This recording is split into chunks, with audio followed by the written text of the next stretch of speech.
저는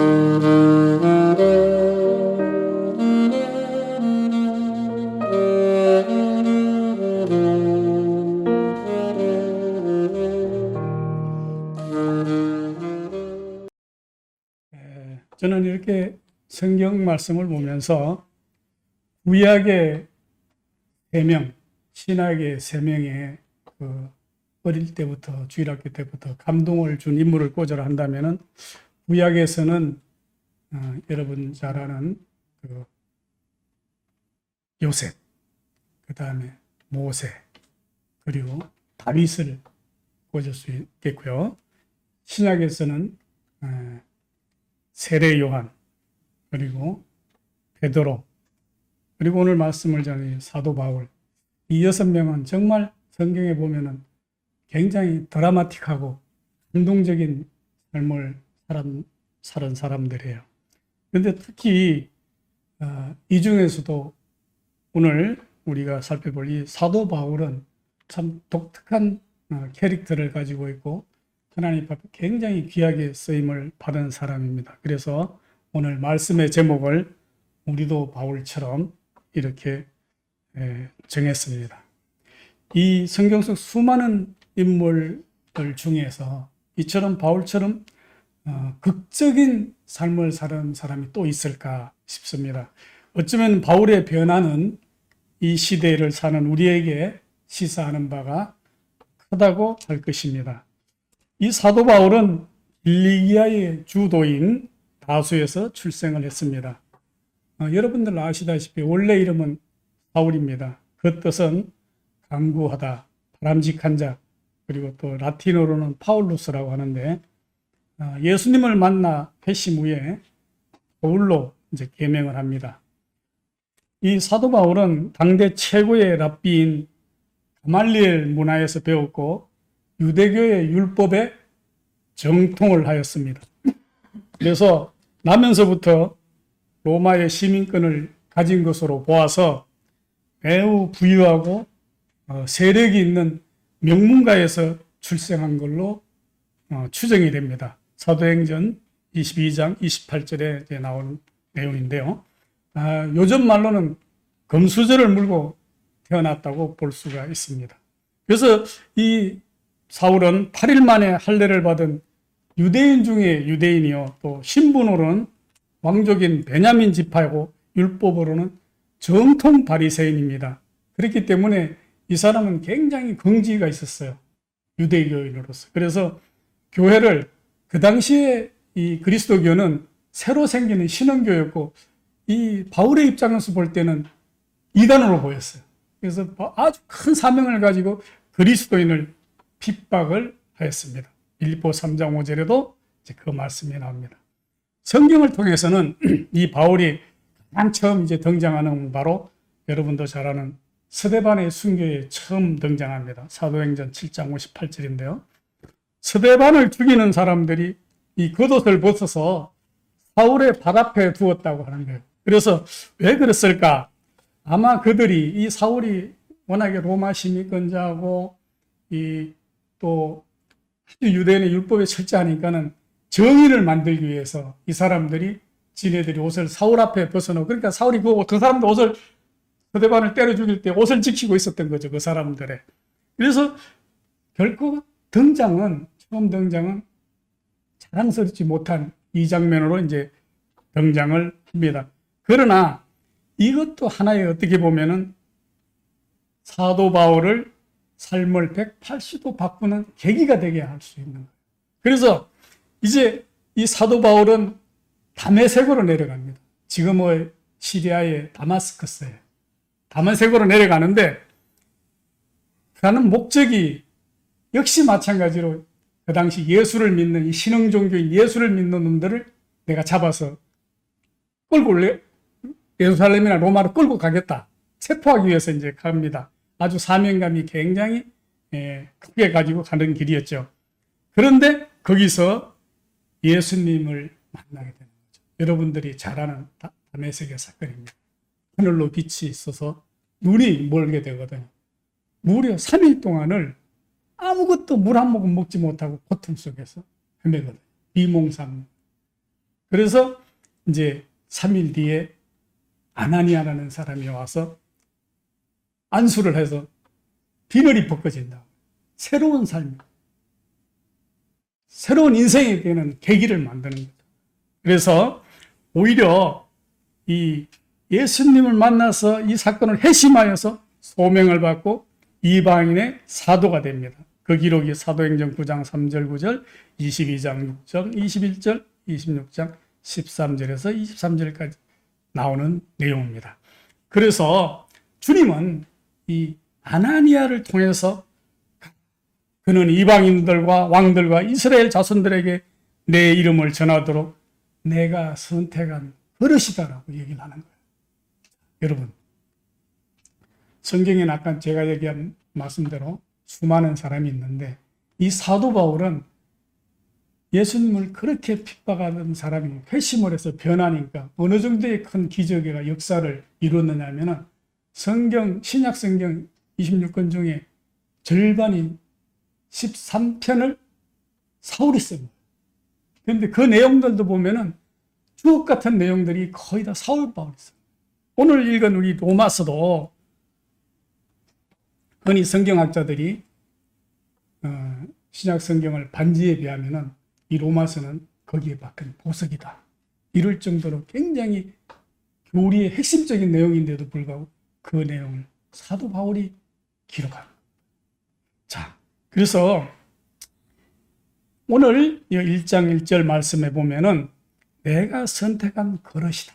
이렇게 얘기한 것으로 이루어 우리가 주님을 믿는다는 것은 내가 잘나서 내가 주님을 선택하는 게 아니라 하나님이 주님이 우리를 선택하는 것을 알 수가 있어요. 그런데 그 기준이 바로 우리가 인간으로서 볼 때는 전혀 불가능할 것 같은 예수님을 핍박하던 사도 바울을 선택해서 주님의 종으로 쓰는 거죠. 그래서 바로 이것이 복음이고 이것이 은혜인 것입니다. 그래서 흔히 우리가 우리 구원을 얘기할 때 늘 은혜다, 선물이다 하는 것이 바로 여기에 복음의 핵심이 있는 것입니다. 우리가 사울의 다메섹 사건 체험 3가지의 중요한 의미를 알 수가 있는데요. 첫 번째가 사울이 환상을 통해 예수 그리스도가 죽은 자 가운데서 다시 살아났다는 것을 확실한 확신을 가지게 된 계기가 되는 것입니다. 그래서 사울이 체험할 때 빛이 눈을 뜰 수가 없는 거예요. 봤어요. 그래서 누구십니까? 묻습니다. 주여 누구십니까? 물었을 때 음성이 들려오죠. 네가 핍박하는 예수다. 네가 핍박하는 내가 예수다. 얼마나 놀랐겠어요, 사도 바울이. 그 다음에 두 번째로는 그리스도의 부활은 사실이며 그 구원적인 의미를 모든 민족에게 알려야 된다는 분명한 확신을 가지게 됩니다. 사도행전 9장 15절, 22장 15절, 고린도전서 9장 11절에 나오고 있습니다. 그리고 또 자신이 모든 민족에게 복음의 메시지를 전하기 위하여 하나님에 의해 선택된 사자임을 확신했다고 했습니다. 사도행전 26장 16절 18절 그리고 로마서 1장 5절에 나오는 말씀입니다. 여러분, 우리가 성경에 보면은 이 사도 바울이 늘 편지 쓸 때 뭐라고 쓰는지 압니까? 나 사도된 나 바울은 이렇게 써요. 그런데 우리가 이제 이 로마서 저기 사도행전에 쭉 처음에 나올 때 보면은 이 아나니아가 예수님이 제자들이 숨어 있었어요. 이 사도 바울 같은 사람들이 와서 자꾸 잡아가니까. 그런데 거기에다가 사도 바울을 딱 데리고 나타났으니 얼마나 놀랐겠어요. 저자가 우리를 핍박하던 자가 아니냐? 다 알죠. 그런데 아니야 그러죠. 하나님께서 나를 보냈다. 사도로 직접. 그래서 보통 사도란 말은 예수님이 직접 제자 12명한테만 쓰는 말이에요. 그런데 유일하게 쓰는 사람이 사도 바울이거든요.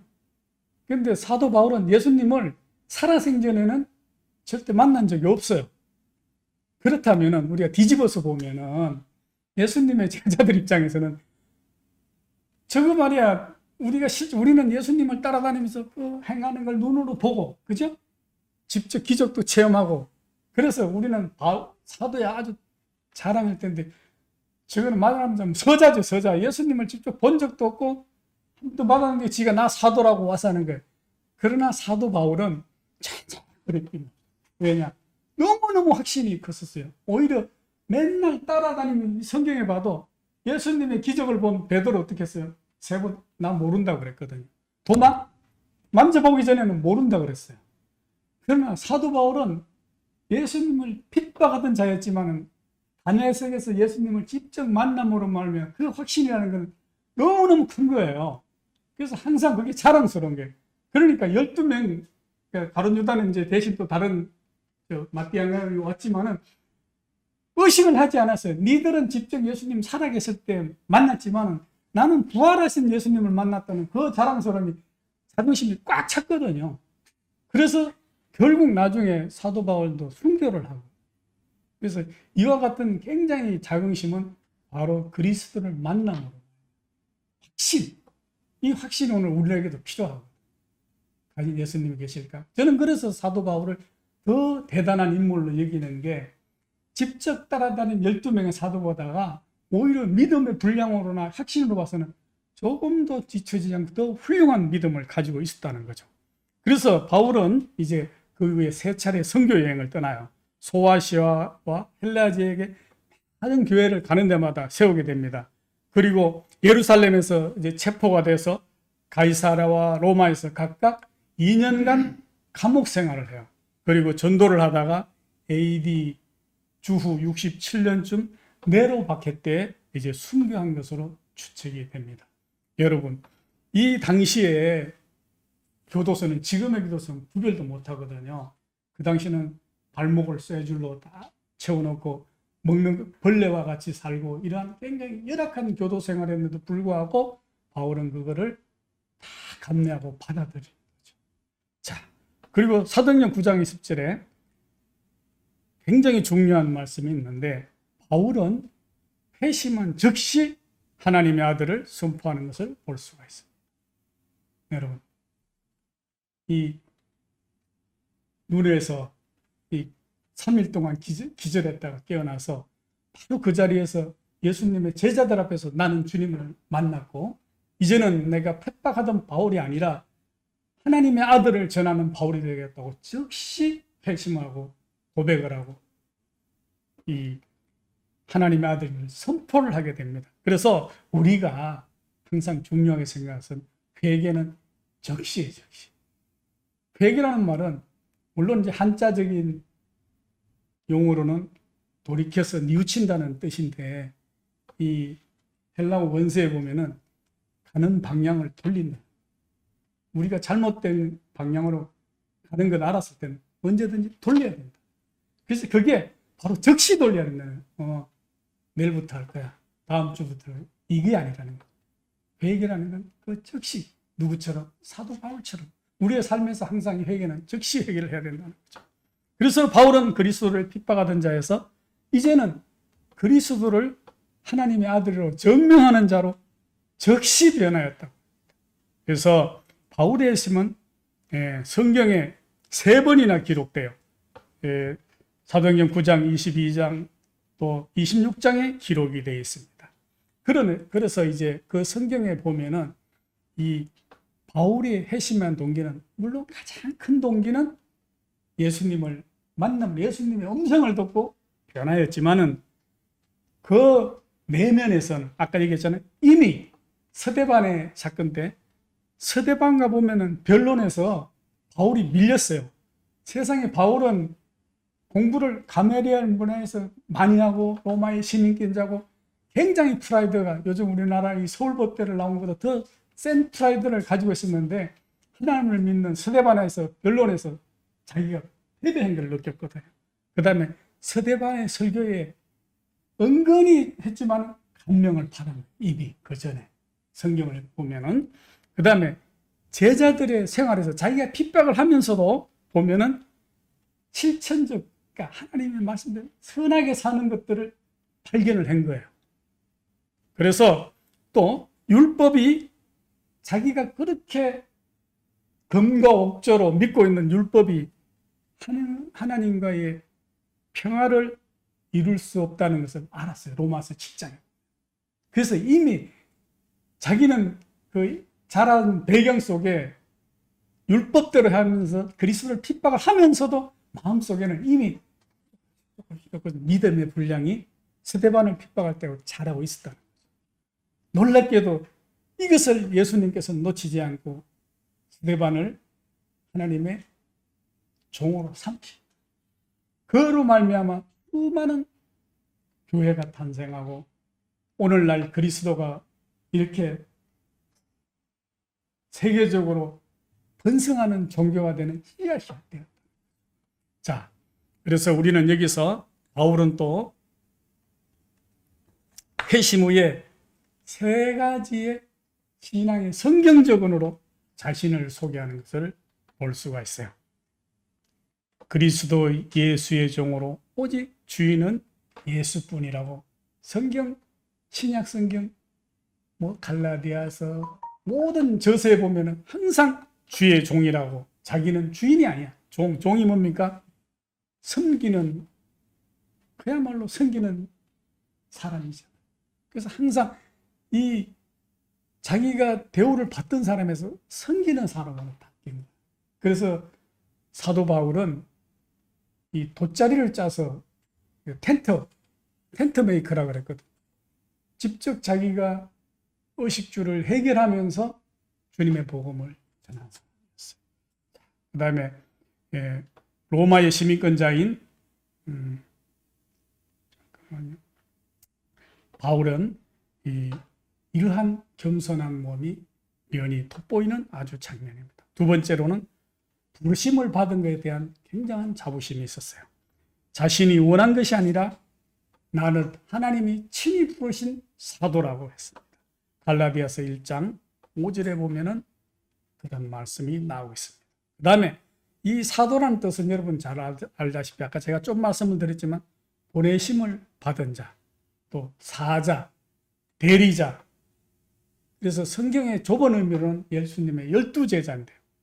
마가복음 3장 14절, 누가복음 6장 13절 이렇게 항상 이 12제자를 얘기하면 좀 넓은 의미를 이제 사도를 본다면은 예수님의 동생 야고보도 넣고요. 그 다음에 바나바도 사도라고 할 수가 있어요. 갈라디아서 1장 19절, 사도행전 14장 4절로 14절에 나오고요. 또 다른 사람도 칭할 수 있는데 로마서 16장 7절에 있습니다. 그러나 대부분 우리는 예수님의 12제자와 사도 바울을 사도라고 많이 얘기를 하고 있습니다. 자, 그래서 이 사도 바울을 이렇게 돌이켜 볼 때 저는 그래요. 어떻게 보면은 삶에 살아가면서 사람이 바뀐다는 것은 굉장히 어려워요. 왜냐하면 본성이 바뀌어야 되거든. 날 때부터 악하던 자가 하루아침에 착하게 되는 것도 굉장히 어렵지만은 이것을 사람 힘으로 바뀐다는 것은 정말 힘들거든요. 저도 그래요. 저도 이렇게 보면은 제가 성격이 굉장히 급해요. 그래서 늘 기도 제목이 성격을 좀 나긋하게, 하나님 저를 성격을 좀 나긋하게 해주세요. 이런 기도를 하는데 저는 그게 잘 안 돼요. 그래서 맨날 우리 집사람한테 야단을 맞아요. 좀 전에도 물 가지러 왔다 엎었거든요. 항상 그렇게 급해요. 그런데 이제 제가 변명을 하죠. 우리 집사람한테. 내가 말이야, 당이 높고 간이 안 좋아서 성격이 급해. 보면은 그렇게 나와. 그런데 사실은 천생을 고치기가 정말 힘들어요. 그런데 이 바울의 변화를 보면 내가 아까 즉시 변화하고 했다지만 정말 사람이 이럴 수가 있을 정도로 변하거든요. 그래서 저는 그래요. 사람이 내가 나를 변화시키는 정말 힘들다. 그러나 방법이 있다. 하나님이 변화시켜주면은 저는 그렇게. 우리 사도 바울의 변화를 보면은 저는 그렇게 생각을 하고 있어요. 그래서 이 사도 바울은 제가 좀 전에도 말씀드렸지 직계 제자가 아니지만 개의치 않아요. 전혀 개의치 않아요. 바로 첫날 가서 예수님의 제자들하고 막 섞여서 기거를 해요. 아나니아하고 데려가서 했을 때 너무 좋아한 거예요. 난 예수님을 만났다. 그러니까 나도 이제 예수님의 이제는 자녀다. 그래서 그런 놀라운 사실은 그 12제자가 받아들여요. 처음에는 보면 얼마나 무서웠겠어요. 딱 나타나자마자 우리 죽었다. 다 잡혀갔다고 여겼을 거예요. 그런데 거기서 회심한 사도 바울을 보면서 나 같으면은 그놈이 고단히 쇼를 해서 있다가 해서 우리를 잡아가려고 하니까 의심을 했을 것 같아요. 근데 그 정인으로 아나니아 아니다. 나에게도 주님이 나타나셔서 안수를 하라고 그랬다. 정인이 돼줘요. 그래서 예수님이 저도 그럴 때 생각할 때 꼭 정인을 하나 넣었구나. 제자들이 믿지 못할까. 그러나 거기서 제자들도 사도 바울을 인정을 하죠. 적시로 회심을 하니까.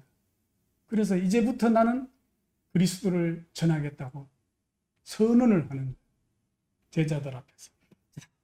그래서 우리가 이러한 사도 바울을 또 보면 성경을 알 수 있는 것은 태어나기 전부터 택정을 받아 따로 선별. 갈라디아서 1장 15절. 여러분, 놀랍지 않아요? 여기에 장로교의 예정론이 나옵니다.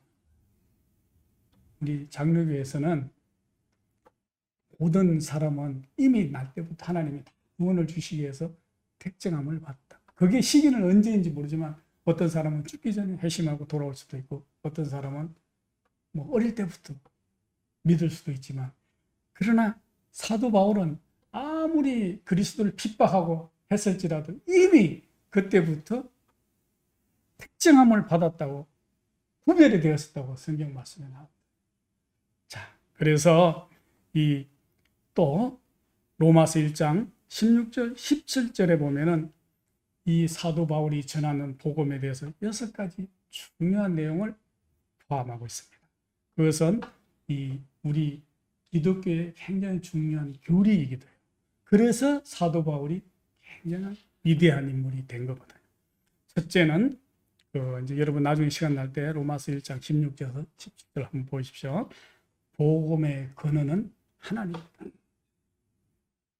우리가 믿는 이 그리스도를 믿는 복음, 이것은 하나님입니다. 하나님을 믿는 게 아니면 믿을 의미가 없는 거죠. 자, 그 다음에 두 번째는 가장 중요한 건데, 복음의 효과는 구원을 성취하고 하나님의 생명을 다시 회복시켜 주는 것이다. 여러분, 우리 인간은 아담의 원죄로 말미암아 이미 죄악의 길로 그때부터 죽을 수밖에 없는 죄인이 됐거든. 그런데 그리스도를 보내서 우리를 다시 제2의 아담이라고 생명을 주셨다. 생명을 회복을 시켜 주셨다. 이것이 그리스도교의 두 번째 핵심이에요. 세 번째, 복음의 범위, 모든 믿는 자이다. 예전에 유대교는 지금도 자기네들만 선택받은 사람이에요. 그래서 지금도 야벨을 예수도 하나의 선지자로 보고 아직까지 다시 오실 메시아를 기다리고 있는 거예요, 유대교는. 그런데 우리 기독교는 이미 예수님을 통해서 이 세상 모든 사람을 구원하겠다. 그래서 바울이 한 말이 있어요. 헬라인이나 모든 사람, 이방인들에게도 구원은 똑같다. 그래서 이미 예수님이 나오신 계보를 보면은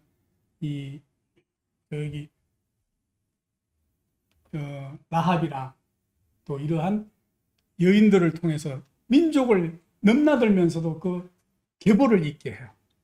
그래서 보아스를 통해서 이렇게 보면은 그 다음에 복음의 계시는 의다. 오직 의로움. 그 다음에 복음의 작용은 믿음이다. 이걸 흔히 우리가 다른 말로 이신칭이다. 로마서의 핵심, 즉 믿음으로 말미암아 구원에 이른다는 핵심. 그 다음에 복음의 결과는 생명이다. 그래서 이 로마서 1장 16절에서 7절에는 이 말씀이 사실은 우리 기독교인들은 꼭 알아야 될 기본 교리예요. 그래서 오늘 설교가 좀 어렵지만 우리가 다 알아야 되니까 제가 이 말씀을 마치 조직신학 공부하는 것 같은데 말씀을 드립니다. 그래서 우리가 이제 오늘 바울의 삶을 돌아보면서 정말 많은 것을 깨닫게 합니다. 구원은 하나님이 우리에게 그냥 주신 선물이다. 우리가 잘나서가 아니라 우리가 대단해서가 아니라 그냥 하나님께서 우리를 불쌍히 보시고 주신 선물이다. 그래서 기독교는 사람을 바꾸게 하고 삶을 변화시킨다. 누구처럼? 사도 바울처럼. 우리가 어떠한 삶을 살아와도 상관이 없어요. 항상 회개, 돌이키면 되는 거예요. 돌이켜서 그리스도 앞에서 삶을 변화시키는 삶을 살아야 되거든요. 그래서 항상 우리는 죄인이기 때문에 의로운 삶을 살 수가 없어요. 그리스도가 함께하지 않으면 어떻게 우리가 의로운 삶을 살 수가 있겠어요. 자, 그리고 그리스도는 세상의 어떤 것보다가 가치가 있다. 사도 바울은 목숨을 걸기까지 한 정도로 예수를 위해서 자기가 한 번 만난 예수를 위해서 결국 자기는 모든 것을 바쳤거든요. 자, 이처럼 이제 우리도 사도 바울의 삶을 따라서 그리스도의 제자의 삶을 살기를 희망합니다. 저와 여러분들이 때로는 살면서 힘들고 이럴 때는 한번 사도 바울의 생애를 한번 생각을 해보고 틈틈이 로마서도 한번 읽어보고 갈라디아서도 한번 읽어보고 이러면은 정말 사도 바울이 정말 대단한 사람이었다는 것을 우리가 알 수가 있습니다. 그래서 때때로 저는 이렇게 생각을 해보면 나는 과연 성경 속의 사람 인물로 누구를 닮기를 원하는, 물론 이제 우리는 다 예수님을 닮아야 되는 게 원칙이에요. 그러나 우리는 예수님까지 되기는 정말 힘들잖아요. 그러면 사람들 속에 누구냐. 그래서 어떨 때 보면 저는 베드로 보면 굉장히 공감을 많이 해요. 일단 성격이 급한 것부터 나는 공감을 하고 그 다음에 솔직하잖아요. 예수님을 하지만 변했을 때는 굉장히 사도 바울처럼 그래도 예수를 만나고 난 뒤 오순절 성령을 체험하기 전과 후에 베드로는 완전이다. 사도 바울도 다메섹에서 예수님을 만나기 전과 후에 사울은 180도 달라.